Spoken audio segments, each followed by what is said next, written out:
నమస్తే. ఇక పార్లమెంటు నేతల మధ్య మాటల యుద్ధం మొదలైంది. బీజేపీ డీకే అరుణ గారు కావచ్చు, ఇక కాంగ్రెస్ పార్టీ సిడబ్ల్యూసి ప్రత్యేక ఆహ్వానితులు మాజీ ఎమ్మెల్యే చల్లా వంశచందర్ రెడ్డి మధ్య మాటల యుద్ధం నెలకొంది. అసలు వీళ్ళ మధ్య ఎందుకు మాటల యుద్ధం రావాల్సి వచ్చింది, ఒకరి మీద ఒకరు ఎందుకు ఆరోపణలు చేసుకుంటున్నారు, ఒకసారి మాట్లాడించే ప్రయత్నం చేద్దాం. సో వంశన్న నమస్తే. ముందుగా ఎందుకు మీ పాలమూరు బిడ్డలు ఇద్దరు నాయకులు చెరో పార్టీలో ఉన్నారు, గతంలో కలిసి పనిచేసారు, ఎందుకు ఆరోపణలు చేసుకోవాల్సి వచ్చింది? ఇది ఆరోపణలు చేసుకోవాలనే ఉద్దేశం కానీ ఆరోపణలు చేయాలనే ఉద్దేశం కానీ ఏం లేదు. మహబూబ్ నగర్ జిల్లా వాసులకు, పాలమూరు ప్రజలకు నిజం తెలియాలని, వాస్తవాలు తెలియాలనే ఉద్దేశంతో జరుగుతున్నటువంటి ప్రస్థానం ఇది. మహబూబ్ నగర్ జిల్లా ప్రజలకు ధర్మం అంటే ఏంటి, ధర్మం ఎటువైపు ఉంది, నిజమేంది అని తెలియాలనే భావనతో వచ్చినటువంటి వ్యవహారం ఇదంతా కూడా. గతంలో ఎప్పుడు రానటువంటి ఈ డిస్కషన్, ఈ టాపిక్ పార్లమెంట్ ఎన్నికల వేళనే ఎందుకు తెరవైకి తీసుకొచ్చారు? పార్లమెంట్ ఎన్నికలు ఇప్పుడే వచ్చినటువంటి, కొత్తగా పార్లమెంట్ ఎన్నికలు ఏం వస్తలేవు. 2019లో కూడా పార్లమెంట్ ఎన్నికలు ఉండే. 2019లో కూడా నేను కాంగ్రెస్ పార్టీ తరఫున అభ్యర్థిగా పోటీ చేసినాను. డీకే అరుణ గారు బీజేపీ తరఫున పోటీ చేసినారు. మన్నే శ్రీనివాసరెడ్డి గారు టీఆర్ఎస్ నుంచి పోటీ చేసినారు. ఆనాడి ప్రస్తావన రాలేదు. ఒకవేళ ఎన్నికల సందర్భంగా అని అనుకుంటే ఆనాడే వచ్చేది, ఆనాడి ప్రస్తావన రాలేదు. ఇవాళ ప్రత్యేకించి సందర్భం కూడా, అంటే ఇవాళ ఉన్నటువంటి దేశ రాజకీయాలు కానివ్వండి, ప్రస్తుత పరిస్థితులు కానీ, నేను రోజు దేవునికి మొక్కుతా. దేవునికి మొక్కిన తర్వాతనే బయటికి వెళ్తా.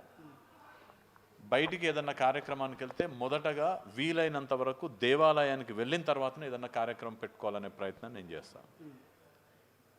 నిన్న నేను గుడికి పోయినా, మొన్న గుడికి పోయినా, రేపు గుడికి పోతా, ఎల్లుండి గుడికి పోతా.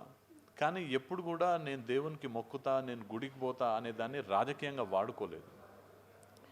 ఇవాళ పరిస్థితి ఏంటంటే దేవుడిని రాజకీయంగా వాడుకునేటువంటి ప్రయత్నం జరుగుతుంది. దాంట్లో భాగంగా ఎవరైతే రాముడు చూపించినటువంటి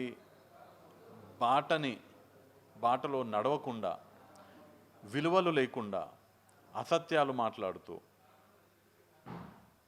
వాస్తవాలను వక్రిస్తూ రాజకీయాలు ఉన్నారో వాళ్ళు, రాముని బాటలో నడవని వాళ్ళు కూడా మేము రామభక్తులం అని చెప్పుకున్నటువంటి పరిస్థితి చూసి నిజాలు తేలాలే, నిజం చెప్పేవాడే నిజమైన రాముడు భక్తుడు అని పాలమూరు ప్రజలకు తెలియాలనే ఉద్దేశంతో జరుగుతున్నటువంటి వ్యవహారం ఇది. ఏం చెప్తారు మీరేమో? ఆమె గతంలో ఎంపీగా పోటీ చేయాలంటే 15 కోట్లు అడిగినటువంటి అంటూ కామెంట్ చేశారు. ఆమెనేమో మొన్న 2023 ఎన్నికల్లో కల్వకుర్తి నుంచి ఎమ్మెల్యేగా పోటీ చేయలేదు, కేవలం డబ్బులకు అమ్ముడు పోయి కసిరెడ్డి నారాయణ రెడ్డి గారికి టికెట్ అమ్ముకున్నారు అనేది ఆరోపణ. ఏది నిజం, ఏది నమ్మాలి? దీంట్లో పెద్ద కన్ఫ్యూజన్ ఏం లేదు. డీకే అరుణ గారు 15 కోట్లు తీసుకున్నది అని నేను చెప్పలేదు. డీకే అరుణ గారు నేను ఎంపీగా పోటీ చేయాలంటే నాకు 15 కోట్లు ఇవ్వండి అని అడిగిందని నేను ఆరోపణ చేసిన. ఓకే, అరుణ గారు ఏం చెప్తున్నారు? నేను టికెట్ అమ్ముకున్నాను, నేను టికెట్ నారాయణ రెడ్డికి అమ్ముకున్నానని అరుణ గారు చెప్తుంది. ఓకే, నేను ప్రమాణం చేస్తా అని చెప్పిన. ఓకే, ఇప్పుడు నారాయణ రెడ్డి దగ్గర డబ్బులు తీసుకున్నా అని చెప్తుంది.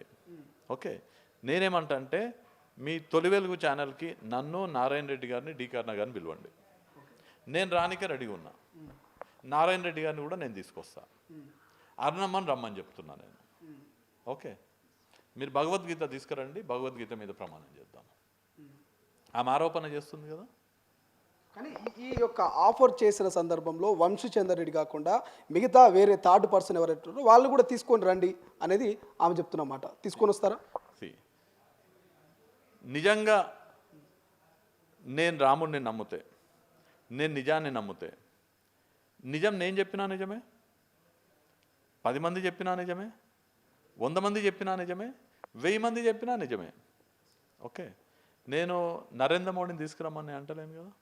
ఇంకెవరినో తీసుకురమ్మని ఏమంటారు, కేవలం అర్ణం వచ్చి ఆ, ఆ, రాముడి మీద ప్రమాణం చేస్తే చాలా అని అంటున్నా.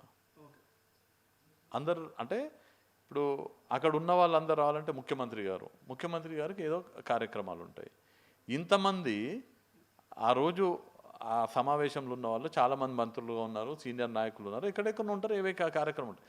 వీళ్ళందరినీ రమ్మంటే అందరూ ఒకరోజు ఒక సమయంకి ఎట్లా రాలేరు కాబట్టి తప్పించుకుందామనే ఆలోచనతో వీళ్ళందరినీ తోలుకు రావాలని చెప్తున్నారు. నేను చాలా స్పష్టంగా చెప్తున్నా, నేను రాముడిని నమ్ముతా, నేను చెప్పేది నిజం, నేను చెప్తున్న నిజమని నేను ప్రమాణం చేస్తాను అని చెప్తున్నాను. ఇప్పుడు ఇంతకుముందు మీరు గాంధీ భవన్లో ప్రెస్ మీట్ పెట్టే సమయంలో కూడా చెప్పారు, నేను డీకే అరుణ గారికి కాల్ చేసిన, బహుశా ఆమె బిజీగా ఉండి కాల్ లిఫ్ట్ చేయనట్టున్నదని అన్నారు. ఒకవేళ కాల్ లిఫ్ట్ చేస్తే మళ్ళీ కాల్ బ్యాక్ చేస్తే సో ఏం చెప్పదలుచుకున్నారు? ఆల్రెడీ యాక్చువల్గా నేను ఎందుకు కాల్ చేసిన అంటే, నేను మీకు కాల్ లిస్ట్లో కూడా చూపించే ప్రయత్నం ఇప్పుడు ఏమన్నా మా తొలి వెలుగు ఎక్స్క్లూజివ్గా తీసుకుంటుంది, ఏమన్నా ట్రై చేస్తారా, మళ్ళీ కాల్ చేసే ప్రయత్నం చేస్తారా? చెప్తున్నా. 10:37కి డీకే అరుణ గారు కాల్ చేసిన. ఎందుకు కాల్ చేసిన అంటే, వారు ఏమన్నారంటే టైము, డేట్, స్థలం నన్నన్న చెప్పమన్నారు, ఆవిడన్న చెప్తా అన్నారు. సో నేను ఆవిడతో మాట్లాడితే కనుక ఆవిడికి అనుకూలంగా ఉన్నటువంటి డేటు, టైం, స్థలం ఫిక్స్ చేసి ప్రెస్కి చెప్దామనే ఉద్దేశంతో నేను కాల్ చేయడం జరిగింది, వేరే ఉద్దేశం కాదు. ఆవిడ కూడా అనుకూలంగా ఉండాలి కదా, ఆవిడ కూడా ఎక్కడో బిజీ ఉంటారు, కార్యక్రమాలు ఉంటాయి, నేషనల్ వైస్ ప్రెసిడెంట్గా ఉన్నారు, వేరే రాష్ట్రానికి కో-ఇన్ఛార్జ్గా కూడా ఉన్నట్టున్నారు, సో అక్కడ కూడా కార్యక్రమం ఉంటాయి. సో ఎక్కడున్నారో ఆవిడతో మాట్లాడే అవకాశం రాలేదు కాబట్టి నేను అనౌన్స్ చేసిన 28 నాడు 11 గంటలకి మహబూబ్ నగర్ జిల్లా కేంద్రంలో టీచర్స్ కాలనీలో ఉన్నటువంటి రామాలయం వద్ద నేను వస్తానని చెప్పడం జరిగింది. కాల్ బ్యాక్ ఏమైనా చేసే అవకాశం ఉందని ఏమైనా ఎక్స్పెక్ట్ చేస్తున్నారా డీకే అరుణ నుంచి?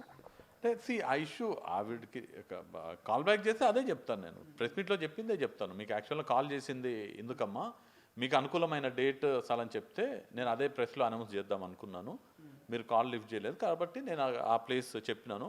ఒకవేళ మీకు ఆ రోజు అనుకూలం లేకపోతే మీరు వేరే ఏదైనా డేట్, టైం అంటే కూడా నేను మళ్ళీ మీరు చెప్పిన టైంకి వస్తాను కూడా చెప్తాను. నేను జస్ట్ డీకే అరుణ పేరును వాడుకొని ఆమె మీద ఆరోపణలు చేస్తూ ఫేమ్ కోసం వంశచందర్ రెడ్డి చేస్తున్న ఆరోపణలు అంటూ కూడా కొన్ని కామెంట్స్ వినిపిస్తాయి. డీకే అరుణ ఏమన్నా ఇందిరాగాంధీయా, తెలంగాణ ఇచ్చిన సోనియా గాంధీయా? డీకే అరుణ పేరు చెప్తే నాకేం వస్తుంది? అయినా డీకే అరుణ కంటే నేను దేంట్లో తక్కువ? డీకే అరుణ దాంట్లో నేను దేంట్లో తక్కువ?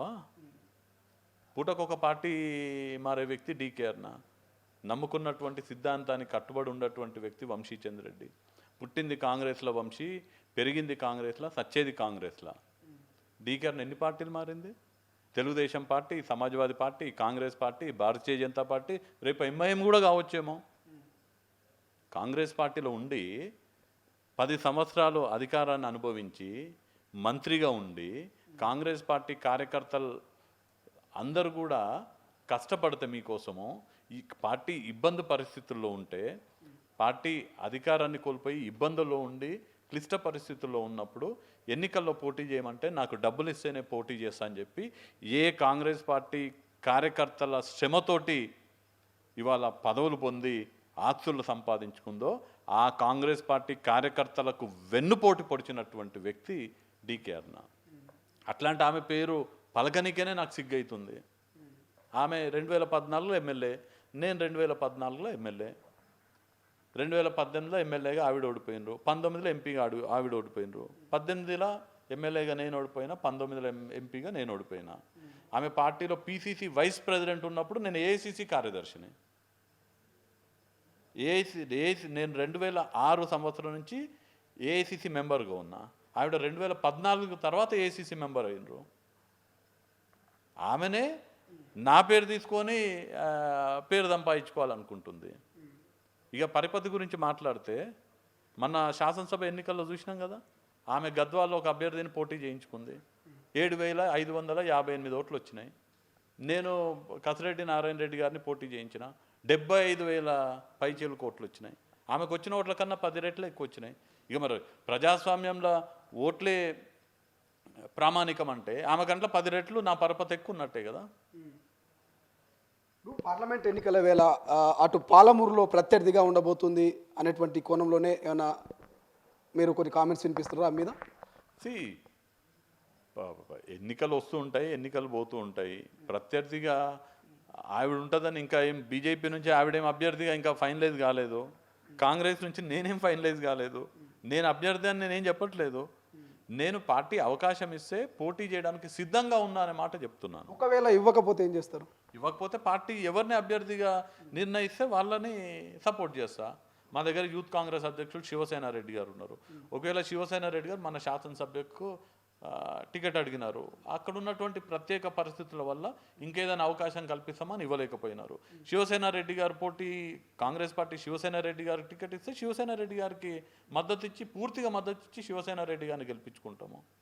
ఇంకెవరికి కాంగ్రెస్ పార్టీ టికెట్ ఇచ్చిన మహబూబ్ నగర్ లోక్సభ నియోజకవర్గం నుంచి ఏ వ్యక్తికి కాంగ్రెస్ పార్టీ టికెట్ ఇచ్చినా వాళ్ళ కోసం పూర్తిగా 24 గంటలు పనిచేసి ఆ వ్యక్తిని గెలిపించుకునే బాధ్యత మహబూబ్ నగర్ నియోజకవర్గంలో ఉన్నటువంటి నాతో పాటు ప్రతి ఒక్క కాంగ్రెస్ పార్టీ నాయకుడు కార్యకర్త కష్టపడి పనిచేస్తాం. ఇప్పుడు వంశీచంద్ర రెడ్డి గారు ఆశిస్తున్నారా, ఆశియట్లేదా ఎంపీ టికెట్ కోసం? నేను చెప్తున్నా కదా, నేను అవకాశం ఇస్తే నేను పోటీ చేయడానికి సిద్ధంగా ఉన్నా అని చెప్తున్నాను. ఒకవేళ నిజంగా అవకాశం ఇస్తే పాలమూరుని ఎట్లా అభివృద్ధి చేస్తారండి? ఎందుకంటే గతంలో వేరే వేరే ప్రభుత్వాలు ఉండే, ఇప్పుడు ముఖ్యమంత్రి గారిది కూడా పాలమూరు బిడ్డ. సో ఎట్లా అభివృద్ధి చేస్తారు? చాలా వెనుకబడింది పాలమూరు అనేది. తెలంగాణ ఇప్పుడు నాకు ఒకవేళ అవకాశం ఇస్తే కాంగ్రెస్ పార్టీ అవకాశం ఎవరికి ఇచ్చినా ఖచ్చితంగా కాంగ్రెస్ పార్టీ గెలుస్తుంది. మహబూబ్ నగర్ నుంచి నాకు అవకాశం ఇస్తే నేను ఖచ్చితంగా గెలుస్తాను. కాంగ్రెస్ పార్టీ కార్యకర్తలు అంత చిత్తశుద్ధితో పనిచేసేటువంటి కార్యకర్తలు ఉన్నారు. ఇవాళ రేవంత్ రెడ్డి గారు ముఖ్యమంత్రి అయిన తర్వాత కాంగ్రెస్ పార్టీ ఇచ్చినటువంటి హామీలని అమలుపరుస్తున్నటువంటి తీరు చూసి 6 గ్యారంటీలు అమలుపరుస్తామని చెప్పడం జరిగింది. ఈ కొద్ది రోజుల్లోనే 2 ఆల్రెడీ మహిళలకు ఉచితంగా బస్సు రవాణా సౌకర్యం, అలానే పేదలకు రాజీవ్ ఆరోగ్యశ్రీ 10 లక్షల ఆరోగ్య బీమా 2 ఆల్రెడీ అమలుపరచడం జరిగింది. నిన్ననే ముఖ్యమంత్రి గారు చెప్పిన ఫిబ్రవరి 1st వీక్లో ఇంకా 2 అనౌన్స్ చేయబోతున్నామని. కాంగ్రెస్ పార్టీ ప్రభుత్వం పనితీరు పట్ల ఇవాళ ప్రజలందరూ కూడా సంతోషంగా ఉన్నారు. కాంగ్రెస్ పార్టీ కార్యకర్తల సైనికుల్లా పనిచేసే కార్యకర్తలు ఉన్నారు.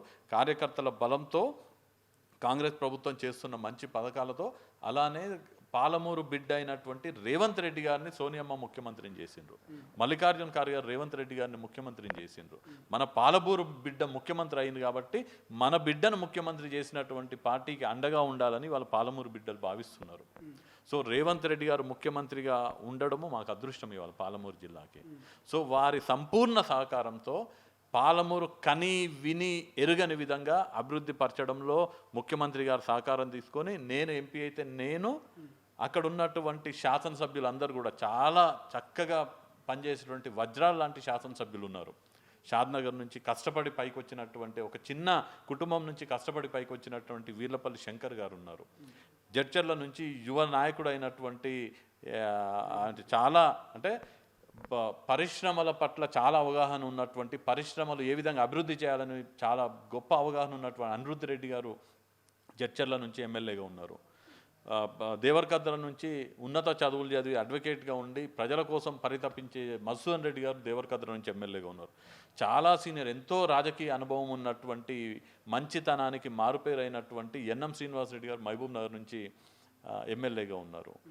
మక్తల్ నుంచి టీఆర్ఎస్ పార్టీ ముదిరాజులను మోసం చేస్తే కాంగ్రెస్ పార్టీ ముదిరాజులకు పెద్దపీట వేసి ఇవాళ రాష్ట్రం మొత్తానికి ముదిరాజులకు ప్రతినిధిగా ఉన్నటువంటి శ్రీహరి ముదిరాజ్ ఎంతో కష్టపడి 30 ఏళ్ళు కాంగ్రెస్ పార్టీ ఒకటే పార్టీలో ఉండి కష్టపడి వచ్చినటువంటి వ్యక్తి శ్రీహరి గారు ఉన్నారు.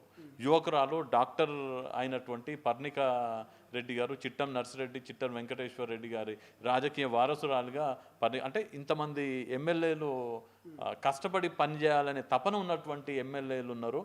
ఆ ఎమ్మెల్యేలు నేను రేవంత్ రెడ్డి గారి సహకారంతో మళ్ళీ చెప్తున్నా, పాలమూరు జిల్లాలో కని విని ఎరగని విధంగా అభివృద్ధి పరిచే బాధ్యత మేము తీసుకుంటాము. ఇప్పుడు అసెంబ్లీలో అంటే సాధ్యమైంది, ప్రజలు మిమ్మల్ని గెలిపించారు, మెజారిటీ ఆఫ్ సీట్లు పాలమూరు పార్లమెంట్ సెగ్మెంట్లో ఇచ్చారు. కానీ ఇది పార్లమెంట్ ఎన్నికల్లో రిపీట్ అవుతుందా అంటే ఏం చెప్తారు? పార్లమెంట్ ఎన్నికల్లో రిపీట్ కాదు, అసెంబ్లీలో వచ్చినటువంటి విజయం కన్నా ఇంకా గొప్ప విజయం వస్తుంది పార్లమెంట్లో. కాంగ్రెస్ కాన్ఫిడెన్స్ అనుకోవాలా, ఓవర్ కాన్ఫిడెన్స్ అనుకోవాలి? 100% దీంట్లో కాన్ఫిడెన్స్ ఓవర్. సింపుల్, అసెంబ్లీ ఎన్నికలకు మేము ఎట్లా పోయినాం, మేము ఒక 6 గ్యారంటీలు చూపించినాం. మేము అధికారంలోకి వస్తే ఈ 6 చేస్తామని చెప్పినాం. ఇప్పుడు ఏం చూస్తారు, మేము అధికారంలోకి వచ్చినాక మేము చెప్పినటువంటి ఆ హామీలు మేము నెరవేరుస్తున్నామా లేదా అనేది చూస్తారు. ఆల్రెడీ 6/2 నెరవేర్చినాం. పబ్లిక్ సర్వీస్ కమిషన్కి మహేందర్ రెడ్డి గారిని నియమించినాం. ఉద్యోగాలు ఇస్తాం ఇప్పుడు. ఓకే, మిగతా 2 ఫిబ్రవరి ఫస్ట్ వీక్లో నెరవేరుస్తామని ముఖ్యమంత్రి గారు చెప్పడం జరిగింది.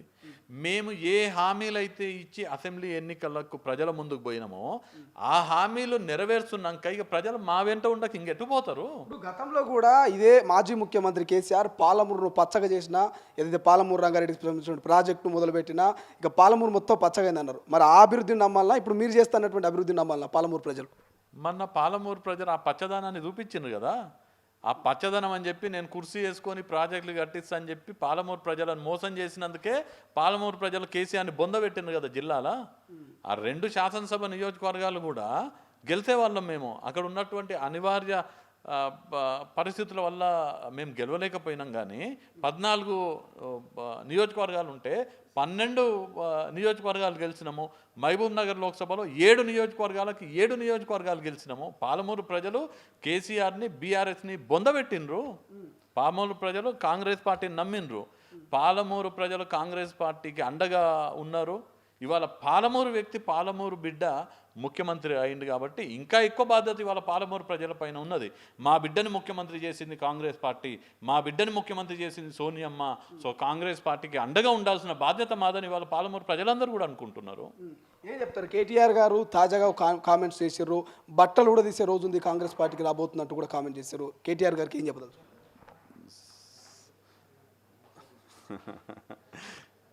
కేటీఆర్ గారికి అంటే ఓడిపోయిన తర్వాత, అధికారం పోయిన తర్వాత, ఆ ధనార్జన ఆగిపోయిన తర్వాత, ప్రాజెక్టులలో వచ్చే కమిషన్లు ఆగిపోయిన తర్వాత మతిస్థిమితం లేకుండా పోయి మాట్లాడుతున్నటువంటి మాటలు. శాసనసభ ఎన్నికల్లో ప్రజలు బట్టలు కూడా తీసి కొట్టిండ్రు ఆల్రెడీ. ఓకే, ఇప్పుడు ఏమన్నా లాగు చెడ్డి ఉంటే ఈ లోక్సభ ఎన్నికల్లో అవి కూడా కొట్టించి కొడతారు వాళ్ళని. వరుస కామెంట్లు చేస్తారు కదా, ఎందుకు హరీష్ రావు ఇటు కేటీఆర్ వరుసగా కామెంట్ చేస్తారు? 420 హామీలు అని చెప్పుకోవచ్చు, అమలు కాని హామీలు ఇచ్చి టైం పాస్ చేస్తారు అనేది కావచ్చు. ఎట్లా చూస్తారు ఈ 50 రోజుల్లో ఇన్ని విమర్శలు వస్తూ ఉన్నాయి ప్రతిపక్షం నుంచి? మేము ఒకటే చెప్తాము, వాళ్ళ కామెంట్లకు నేను పర్టికులర్ వాళ్ళ కామెంట్స్కి నేనేం స్పందించా. లోక్సభ ఎన్నికల రిజల్టే వాళ్ళకి సమాధానం చెప్తాం మేము. సరే, ఇప్పుడు పార్లమెంట్ ఎన్నికల వేళనుకోవచ్చు, లేకపోతే ఇతర కారణాలు కావచ్చు, రామ మందిర నిర్మాణం జరిగింది. మీ నాయకులు, మీ పార్టీకి సంబంధించిన కొంతమంది ఏమో కేవలం రాజకీయాల కోసమే రామ మందిరాన్ని, రాముని తెర మీదకి తెచ్చింది బీజేపీ అంటున్నారు. సో రామ మందిరం ఏమైనా ఎఫెక్ట్ చూపిస్తుంది అంటారా కాంగ్రెస్ మీద? నేను రాముడు భక్తుడిని, రామ మందిరానికి నేను పోతా. నేను ఇందాకనే చెప్పిన, నిన్న గుడికి పోయినా, మొన్న గుడికి పోయినా, రేపు గుడికి పోతా, ఎల్లుండి గుడికి పోతా. అది ప్రతి ఒక్కరికి సంబంధించినటువంటి వ్యక్తిగత విషయం. నా ధర్మం నాది, నేను హిందువుగా గర్విస్తా, నా ధర్మాన్ని నేను పాటిస్తా, హిందూ పద్ధతులు పాటిస్తా, హిందూ ధర్మాన్ని 100% పాటిస్తా, నీతి నిజాయితీతో వ్యవహరిస్తా, విలువలతో కూడినటువంటి రాజకీయాలు చేస్తా. అంతేగాని దాన్ని ఎప్పుడు రాజకీయం కోసం నేను వాడుకోదలుచుకోలేదు కూడా. ఓవరాల్ కామెంట్ ఏం చెప్తారు? మొన్న బీఆర్ఎస్ నాయకులు, అంతకుముందు బీజేపీ నాయకులు ప్రభుత్వం కూలిపోతుంది అనేటువంటి కామెంట్స్ వరుసగా చేస్తున్నారు. సో ఏం చెప్తారు? నిజంగా ప్రభుత్వం కూలిపోతుందా? కంటిన్యూగా 5 years ఉంటుందా? కాంగ్రెస్ పార్టీ వాళ్ళం మంచోళ్ళం. మేము ప్రజలు మాకు అవకాశం ఇచ్చిండ్రు, ప్రజలకు సేవ చేయాలని మేము అనుకుంటున్నాం. ఓకే, అధికారం అనేది అధికార దర్పం చూయించనీకే, అహంకారం ప్రదర్శించనీకే, ధనార్జన చేయనీకని బీఆర్ఎస్ వాళ్ళు భావించిండ్రు. మేము అధికారం అనేది ప్రజలకు సేవ చేయనీకని మేము అనుకుంటున్నాం. మాకు మా రేవంత్ రెడ్డి గారికి ముఖ్యమంత్రి పదవి ముఖ్యం కాదు, ఆ పదవితో వచ్చే బాధ్యత ద్వారా ప్రజలకు సేవ చేసే అవకాశం దక్కడం రేవంత్ రెడ్డి గారికి ముఖ్యం. మా మంత్రులకు, మా శాసనసభ్యులకు కూడా అంతే. ఓకే, పదవులు మాకు పెద్ద లెక్క కాదు. మేము ప్రజలకు సేవ చేయాలనుకుంటున్నాం. మేము ప్రజలకు సేవ చేయాలి అనే దానికి ఎవరైనా అడ్డొస్తే మాత్రం మేము ఊరుకునేది లేదు. కేవలం మమ్మల్ని మా పని మేము చేసుకొని ఇచ్చేంతవరకు ఏమనం మేము.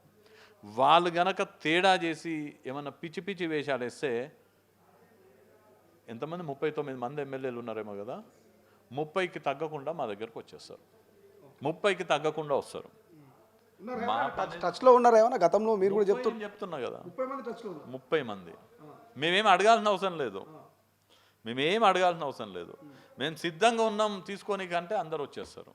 తీసుకుంటారా ఒకవేళ వస్తే? అది పార్టీ నిర్ణయిస్తుంది. రెడీగా ఉన్నారు. పార్టీ నిర్ణయిస్తుంది. యా. ఫైనల్గా ఏం చెప్తారు? డీకే అరుణ గారికి ఏం చెప్పదలుచుకున్నారు? మీరు అనుకున్న ఇచ్చిన టైంకు ప్లేస్కు ఆమె వచ్చే అవకాశం ఉందని భావిస్తున్నారా? చూద్దాం, రేపు ఎల్లుండి కదా, మీరు కూడా రండి చూద్దాం. రాకపోతే రావాలని ఆశిస్తున్నాను. సో రాకపోతే ఎవరు? ఇప్పుడు చూద్దాము, రాకపోతే. Thank you. సో ఇది మొత్తం మీద వంశీచందర్ రెడ్డి గారు అయితే డీకే అరుణ గారికి క్లియర్గా చెప్తా ఉన్నారు. కుదిరితే పాలమూరులో మేము డిసైడ్ చేసినటువంటి ప్లేస్కి రామ మందిరానికి రావచ్చు, లేదంటే తొలి వెలుగు వేదికగా కూడా మేము ఛాలెంజ్ ఇస్తూ ఉన్నాము.